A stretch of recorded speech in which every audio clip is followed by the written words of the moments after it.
మా latest videos కోసం మా ఈ తెలుగు న్యూస్ ఛానల్ సబ్స్క్రైబ్ చేసి గంట సింబల్ యాక్టివేట్ చేసుకోండి.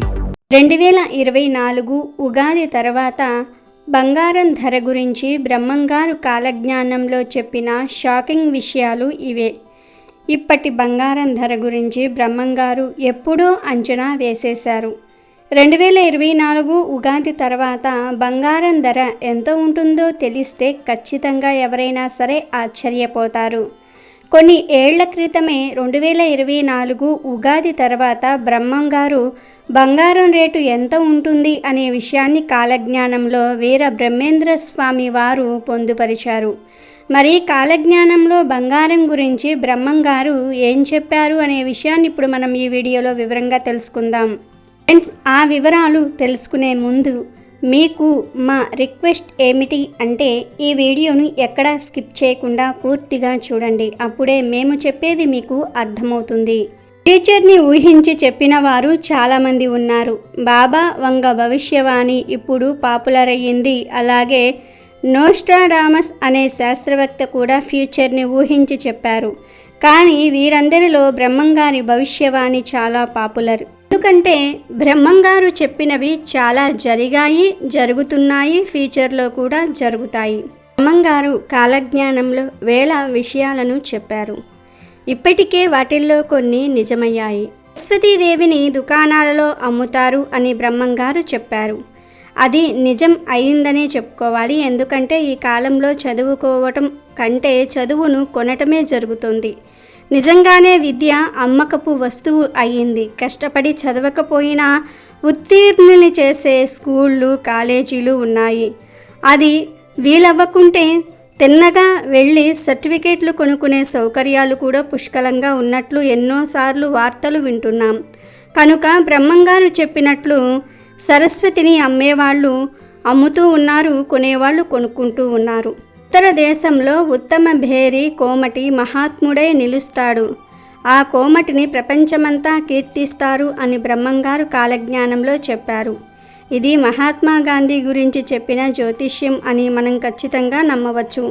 బ్రహ్మంగారు తాను చెప్పిన జ్యోతిష్యంలో ఏ విధంగా అయితే మహాత్మా అనే పదం వాడారో గాంధీ కూడా అదే పేరు మీద పేరు పొందటం మనందరికీ తెలిసినదే కదా. దేశ విదేశీయులందరూ కూడా ఆయనను మహాత్మా పేరు మీదే సంబోధిస్తారు. ఇక స్త్రీలు పరపురుషులతో యథేచ్ఛంగా తిరుగుతారు అనే విషయాన్ని బ్రహ్మంగారు చాలా సందర్భాల్లో చెప్పారు. అంటే స్త్రీ పురుషులలో కామవాంఛ పెరిగి వావి వరుసలు మాయమైపోతాయని అర్థం. వివాహాలలో కుల గోత్రాల పట్టింపులు మానుతారు. జాతి భేద వర్ణాశ్రమ భేదాలు లేకనే ప్రవర్తిస్తారు అని బ్రహ్మంగారు చెప్పారు. ఇది కూడా నిజమైందని ఖచ్చితంగా చెప్పవచ్చు.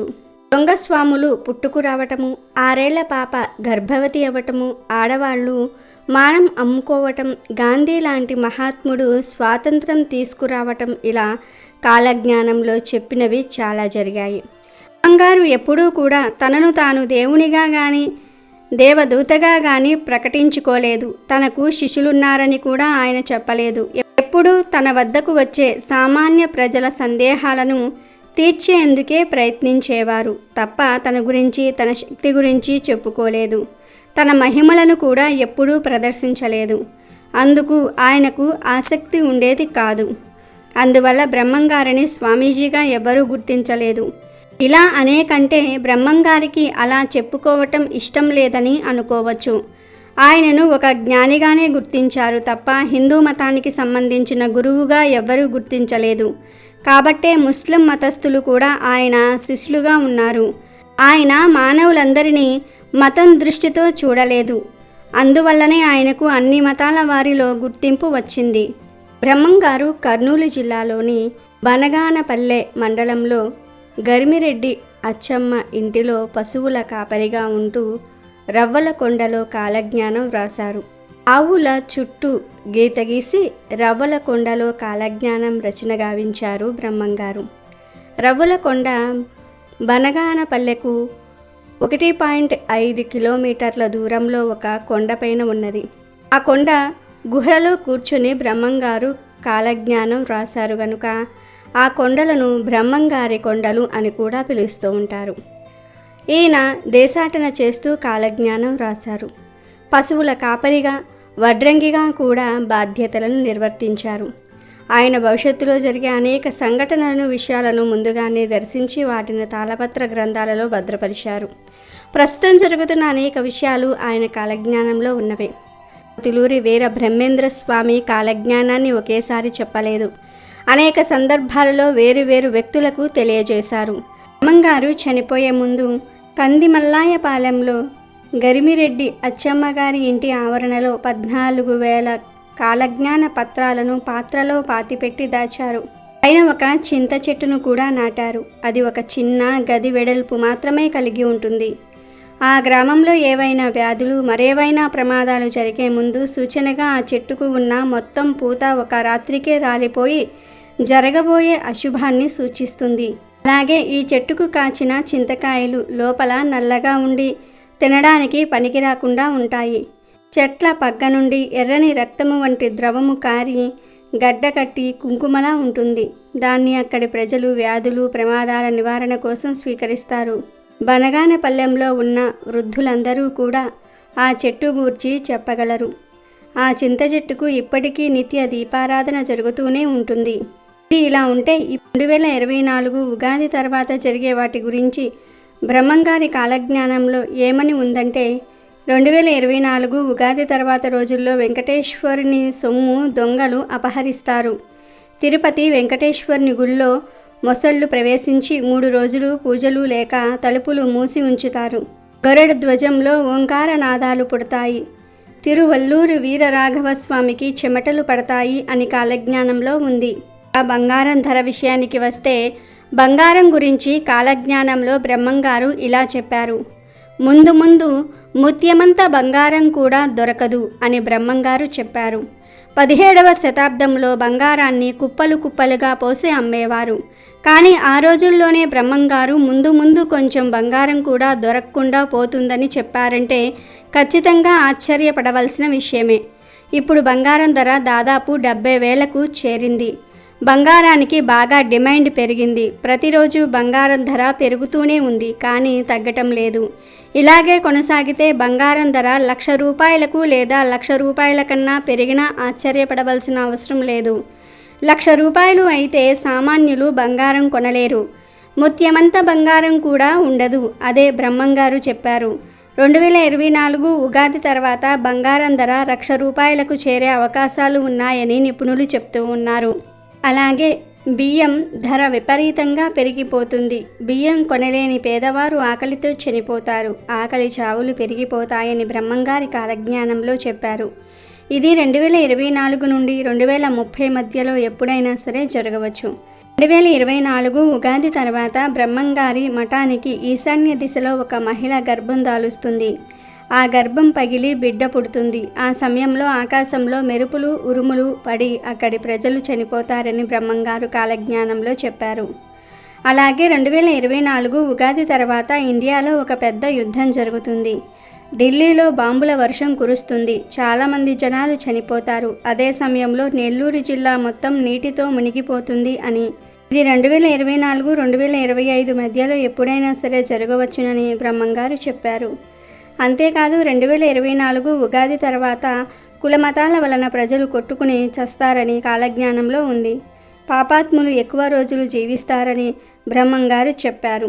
కృష్ణమ్మ నది కనక దుర్గమ్మ వారి ముక్కు పుడకను అందుకుంటుందని కాలజ్ఞానంలో ఉంది. ఒకవేళ జల ప్రళయం ఏర్పడి లేదా భూకంపం వచ్చి నాగార్జున సాగర్ డ్యామ్ బీటలు పడి అలాంటి విపత్తే జరిగితే కృష్ణానది ఇంద్రకీలాద్రిని తాకే ప్రమాదం ఉంది.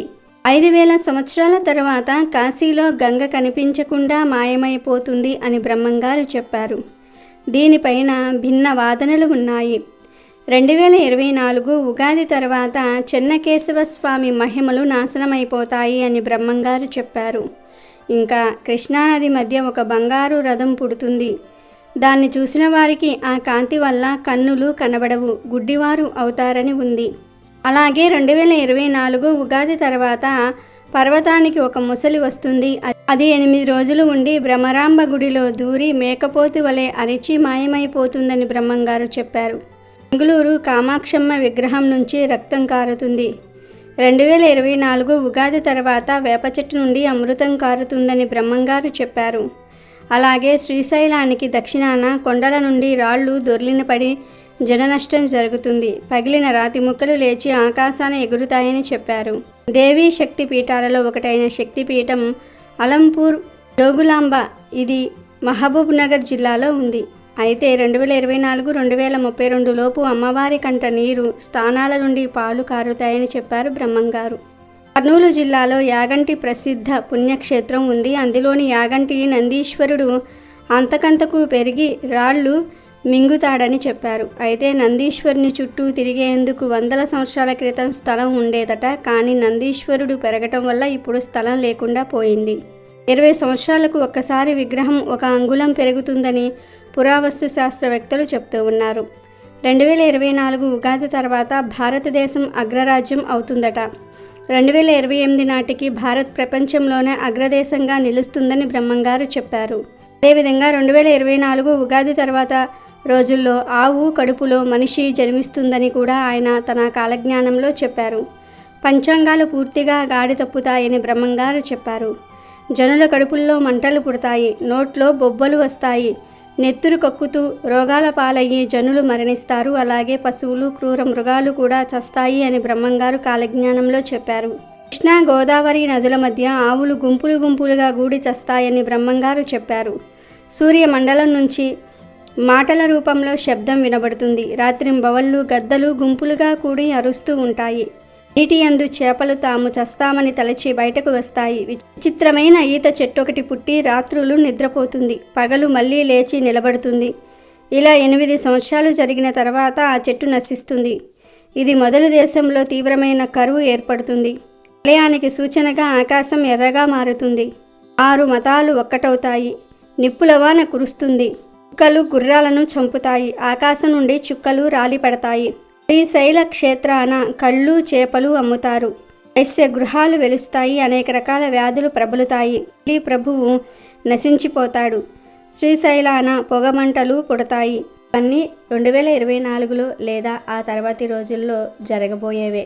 ఇలా భవిష్యత్తు గురించి ఊహించి రాసిన బ్రహ్మంగారి కాలజ్ఞానంలో ఎన్నో విషయాలు జరిగాయి. ఇక ఏం జరుగుతుందో రాబోయే రోజుల్లో చూడాలి. బ్రహ్మంగారి కాలజ్ఞానంలో ఇప్పటి వరకు జరిగిన కొన్ని నిజాలు ఏమిటి అంటే, కాశీలోని దేవాలయం 40 రోజులు పాడవుతుంది అని చెప్పారు. ఆయన చెప్పిన విధంగానే 1910-12 మధ్యలో గంగానదికి తీవ్రంగా వరదలు వచ్చాయి. ఆ సమయంలో అక్కడ కలరా వ్యాపించింది. దీనివల్ల ఆ సమయంలో కాశీ పుణ్యక్షేత్రం దర్శించుకునేందుకు భక్తులెవ్వరూ కూడా వెళ్ళలేదు. రాచరికాలు, రాజుల పాలన నశిస్తాయి అని బ్రహ్మంగారు చెప్పారు. ఇప్పుడు భారతదేశంలో రాచరిక వ్యవస్థ అనేదే లేదు. ఒక అంబ 16 సంవత్సరాలు రాజ్యమేలుతుంది అన్నాడు. ఇక ఇందిరాగాంధీ 16 సంవత్సరాల పాటు మన దేశానికి ప్రధానమంత్రిగా ఉన్నారు. బ్రాహ్మణుల అగ్రహారాలు నశించిపోతాయి అన్నారు బ్రహ్మంగారు. ఇప్పటికీ వారికి తెలియదు కానీ 100 సంవత్సరాల కిందటి వరకు కూడా బ్రాహ్మణులకు వందల ఎకరాలతో కూడిన అగ్రహారాలు ఉండేవి. ప్రస్తుతం ఎక్కడా కూడా అగ్రహారాలు లేవు. జనసంఖ్య విపరీతంగా పెరుగుతుంది అన్నారు బ్రహ్మంగారు. ప్రస్తుతం ప్రపంచ జనాభా విపరీతంగా పెరిగిపోయింది. విచిత్రమైన యంత్రాలు వస్తాయి, కానీ చావు పుట్టుకలు మాత్రం కనుగొనలేకపోతారు అని బ్రహ్మంగారు కాలజ్ఞానంలో చెప్పారు. సృష్టిని మార్చడానికి ఎన్నో ప్రయత్నాలు చేస్తారు. చనిపోయిన వారిని బ్రతికించే యంత్రము, మనుషుల్ని పుట్టించే యంత్రాన్ని ఇప్పటి వరకు కనుగొనలేదు. రావణ కాష్టమున అల్లకొల్లోలము చెలరేగి దేశాన్ని అల్లకొల్లాల పెట్టెను అని వీర బ్రహ్మేంద్ర స్వామి గారు కాలజ్ఞానంలో చెప్పారు. రావణుని దేశము అంటే శ్రీలంక. శ్రీలంకలో తమిళులు, శ్రీలంక వాసుల మధ్య జాతి కలహాలు మొదలయ్యాయి. ఈ విషయం అందరికీ తెలిసిందే. నీళ్లతో దీపాలను వెలిగిస్తారు అని బ్రహ్మంగారు చెప్పారు. ప్రస్తుతం నీటి నుంచే విద్యుత్ వస్తోంది. ఈ హైడ్రో ఎలక్ట్రిసిటీ గురించి 100 ఏళ్ల క్రిందటే బ్రహ్మంగారు చెప్పారు. గట్టివాడైన పొట్టివాడొకడు దేశాన్ని పరిపాలిస్తాడు అని బ్రహ్మంగారు కాలజ్ఞానంలో చెప్పారు. ఇప్పటి వరకు దేశాన్ని పాలించిన ప్రధానులలో పొట్టివాడైనటువంటి లాల్ బహదూర్ శాస్త్రి సమర్థవంతమైన పాలనను అందించారు. కపట యోగులు విపరీతంగా పెరిగిపోతారు అని బ్రహ్మంగారు చెప్పారు. ఆయన చెప్పినట్లుగానే ప్రస్తుతం దొంగ బాబాలు ఎక్కువగా ప్రజలను మోసం చేస్తూ ఉన్నారు. వేశ్యల వల్ల ప్రజలు భయంకర రోగాలకు గురి అవుతూ ఉన్నారు. అవి వరసలు లేకుండా మనుషులు మృగాల్లాగా ప్రవర్తిస్తారు అని బ్రహ్మంగారు కాలజ్ఞానంలో చెప్పారు. ప్రస్తుతం ప్రపంచాన్ని గడగడలాడిస్తున్న ఎయిడ్స్ వ్యాధికి మందే లేదు. ఈ వ్యాధి వచ్చిన వారు మరణించక తప్పదు. అక్రమ సంబంధాలు ఇటీవల విపరీతంగా పెరిగి హత్యలకు దారితీస్తూ ఉన్నాయి. విదేశీయులు వచ్చి భారతదేశాన్ని పరిపాలిస్తారని బ్రహ్మంగారు చెప్పారు. బ్రహ్మంగారు చెప్పినట్లుగానే బ్రిటిష్ వారి చేతుల్లో భారతదేశంలోని ప్రజలు చాలా సంవత్సరాలు బానిసలుగా బ్రతికారు. అమెజాన్లో బెస్ట్ డిస్కౌంట్స్ కోసం వీడియో డిస్క్రిప్షన్లో లింకు ఉంది, చూడండి. అలాగే మా టెలిగ్రామ్ ఛానల్ సబ్స్క్రైబ్ చేసుకోండి.